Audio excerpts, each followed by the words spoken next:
안녕하십니까. 보이스피싱 예방교육을 담당한 평택경찰서 수사과 피싱팀장 경위 임장선입니다. 코로나19로 인해서 대면 교육이 아닌 동영상 강의로 여러분을 찾아뵙게 되었는데요. 저희 평택경찰은 2021년도에 부임하신 경찰서장님의 의지에 따라서 피싱 범죄의 예방과 홍보, 발생한 범죄의 검거 및 피해자들의 추가적인 피해 방지를 위해서 보이스피싱 전담팀을 창설하였습니다. 보이스피싱 범죄는 2006년도에 국세청을 사칭해서 환급금을 돌려주겠다는 수법을 시작으로 15년가량이 되었는데요.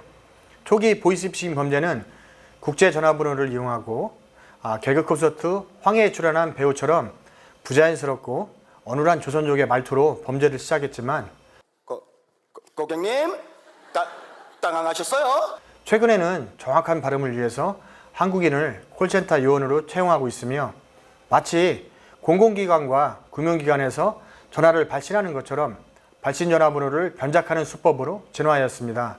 또한 범죄의 수법도 한국의 실정에 따라서 다양하게 진화하였고 치밀화되었습니다. 오늘 말씀드릴 내용은 보이스피싱 범죄의 개념, 보이스피싱 범죄의 유형과 예방 요령, 그리고 사후 조치 및 신고 절차에 대하여 말씀드리겠습니다. 먼저 보이스피싱의 개념에 대하여 말씀드리겠습니다. 모든 피싱 범죄 조직은 수사기관에서 추적하기 어려운 중국, 동남아 등 외국의 본거지를 두고 있으며 우리 국민에게 전화하거나 문자를 발송해서 돈을 편취하는 범죄입니다. 피싱 범죄는 크게 스미스 피싱, 몽캠 피싱, 그리고 우리가 잘 알고 있는 보이스 피싱 등이 있습니다.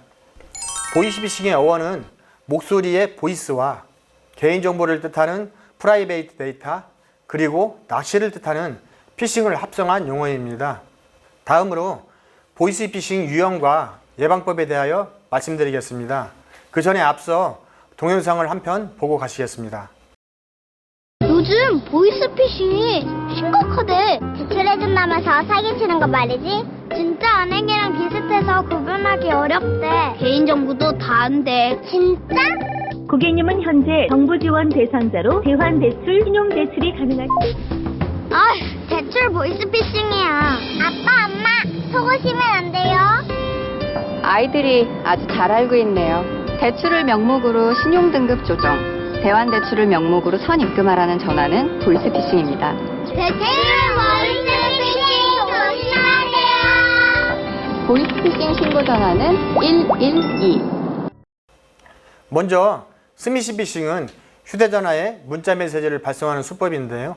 가족이나 지인을 사칭해서 돈을 요구하는 경우입니다. 어느 날 갑자기 휴대전화에 자녀, 친구 또는 지인을 사칭하면서 알 수 없는 전화번호로 문자가 수신됩니다. 엄마, 아빠 또는 친구야, 내 휴대폰 액정이 깨져서 친구폰으로 문자하는 건데 급히 돈이 필요하니 친구 계좌로 돈을 좀 보내줘, 또는 상품권을 구매해서 핀번호를 알려줘 라고 문자를 발송하는 범죄 유형입니다. 가족이나 친구, 지인을 사칭해서 돈을 보내달라는 문자를 받으셨다면 먼저 가족 등에게 사실관계를 확인하여 피해 예방을 하셔야 합니다.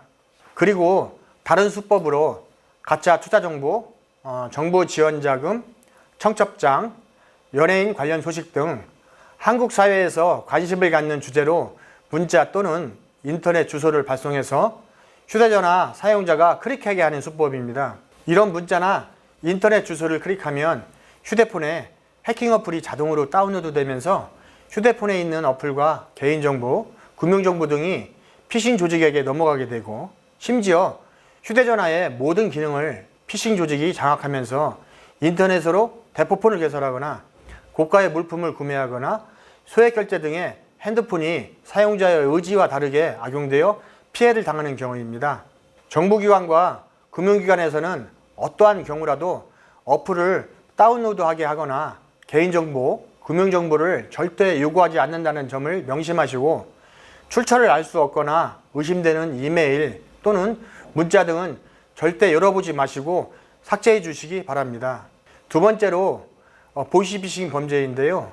보이스피싱 범죄의 유형은 크게 개인정보를 이용하는 피싱 범죄와 개인정보를 이용하지 않는 피싱 범죄로 구별할 수 있습니다.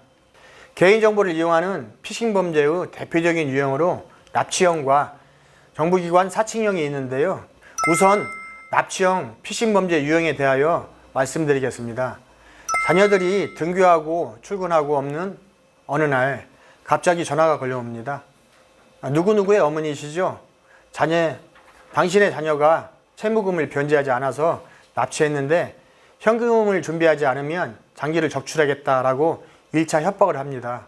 이후에 자녀를 사칭하는 조직원이 피해자와 통화를 하면서 엄마 살려줘 라고 비명을 지릅니다.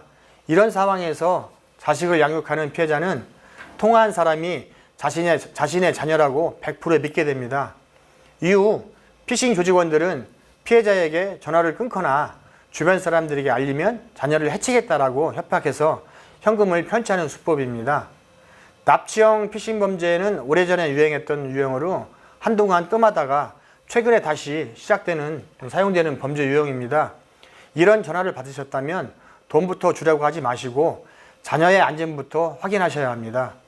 먼저 옆에 누가 있다면 도움을 요청해서 자녀의 안전부터 확인하시고 혼자 전화를 받았다면 피싱 조직에서 전화를 끊지 못하게 하기 때문에 인터넷 뱅킹이 안 돼서 은행을 다녀와야 한다라든지 통장, 카드를 못 찾고 있다라든지 배우자에게 카드나 통장이 있어서 현금을 인출하려면 어디에 있는지 물어봐야 한다라고 핑계를 대면서 우선 전화를 끊고 자녀의 안전부터 확인해 주십시오. 전화를 끊지 못하게 하면서 돈부터 요구한다면 피싱 범죄입니다. 다음으로 기관 사칭형 범죄 유형과 예방법에 대하여 말씀드리겠습니다. 먼저 동영상을 한 편 보시겠습니다. 계좌가 금융사기에 연루돼서 자금 추적을 해야 하니까 국가안전계좌로 이체하세요. 금융정보가 유출돼서 계좌가 위험합니다. 전부 현금으로 인출해서 금강원 직원에게 맡기세요. 금감원 안전계좌에 보관되고 수사가 종결된 후 돌려드립니다. 진짜죠? 협조하지 않으면 구속수사 대상이 될 수 있습니다. 경찰, 검찰, 금감원은 어떠한 경우에도 범죄 수사, 예금 보호를 이유로 계좌에 천할 현금 인출을 요구하지 않습니다. 가짜 신분증이나 위조 문서를 제시하는 경우도 있으니 주의하세요. 보이스피싱, 여러분의 소중한 재산을 노리고 있습니다. 가장 흔한 수법 중에 하나로 20대 초반의 사회 초년생을 대상으로 하는 범죄인데요. 경찰, 검찰, 금감원 등을 사칭해서 피해자에게 전화하고 누구누구이십니까? 당신 명의로 개설된 계좌가 다액 사기 사건에 이용되었는데 당신도 공범으로 의심을 받고 있습니다. 당신의 계좌에 있는 돈이 범죄와 연루되지 않았고 당신이 공범이 아니라는 것을 입증하기 위해서 계좌에 있는 예금을 현금으로 인출하고 금융감독원 직원에게 건네줘야 한다. 사건이 종결되면 금융감독원에서 맡겨놓은 돈을 돌려줄 것이다 라고 말하여 속이는 수법인데요. 피해자 중에서 무죄 입증을 받기 위해서 제3금융권에서 대출을 받아서 건네주는 경우도 있기 때문에 그 피해 금액이 큰 피싱 범죄의 유형입니다. 수사기관과 금융기관에서는 개인에게 절대로 돈을 요구하지 않습니다. 기관을 사칭해서 돈을 요구하는 전화를 받고 계시다면 100% 보이스피싱입니다. 이런 전화를 받았다면 바로 전화를 끊어버리시고 경찰관서에 신고하십시오. 다음으로 개인정보를 이용하지 않는 피싱 범죄 유형입니다. 이런 범죄의 대표적인 유형이 대출 빙자형입니다.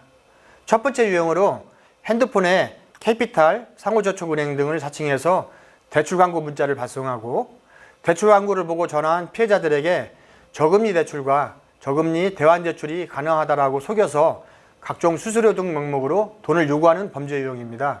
이런 형태의 범죄는 초기 유형인데요. 최근에는 피해자가 원하는 만큼 저금리 대환 대출을 해줄 수 있는데 신용등급이 조금 부족하다.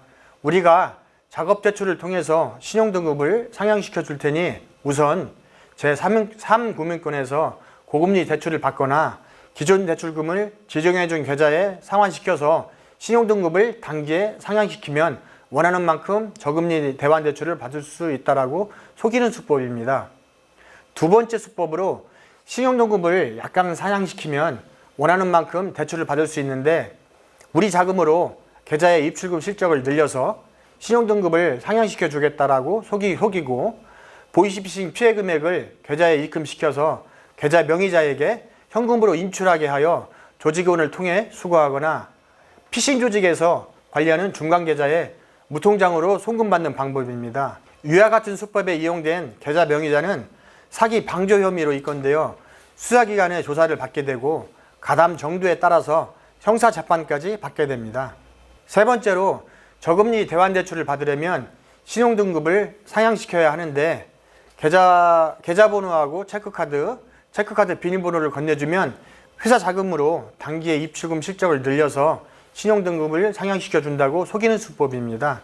위와 같은 수법에 속아서 계좌번호와 체크카드, 비밀번호 등을 피싱 조직에게 건네주는 경우 전자금융거래법 위반으로 입건되어 수사기관에서 조사를 받게 됩니다.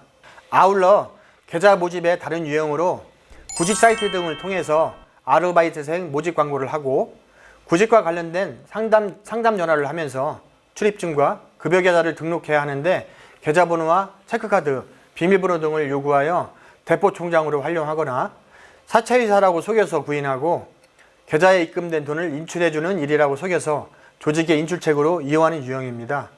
이와 같은 경우에도 전자금융거래법 위반으로 입건되거나 사기 공범 또는 방조범으로 입건되어 형사처벌을 받게 됩니다. 개인정보를 이용한 마케팅에 동의하지 않은 금융기관의 대출 광고는 모두 보이스피싱 범죄입니다. 최근 수법으로 은행에서 고액을 인출하는 피해자에게 은행 직원도 범죄에 연루되어 있으니 혹시 인출 금액의 용도에 대해서 물어보면 여행자금이나 유학자금, 사업자금이라고 둘러대라고 지시합니다. 그리고 최근에는 대출에 필요하다며 금융기관 앱을 다운받도록 IP 주소를 입력하게 하거나 경찰과 검찰 등 수사기관을 사칭하는 수법으로 사건 정보를 확인하라고 하면서 가짜 검찰청 홈페이지에 접속하도록 유도해서 가짜 문서를 열람하게 하거나 악성 코드를 감염시키는 수법이 있습니다.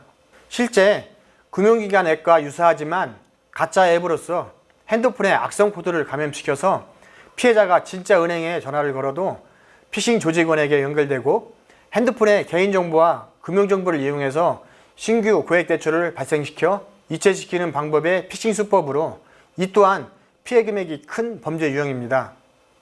다음으로 피싱 범죄의 사후 조치에 대하여 말씀드리겠습니다.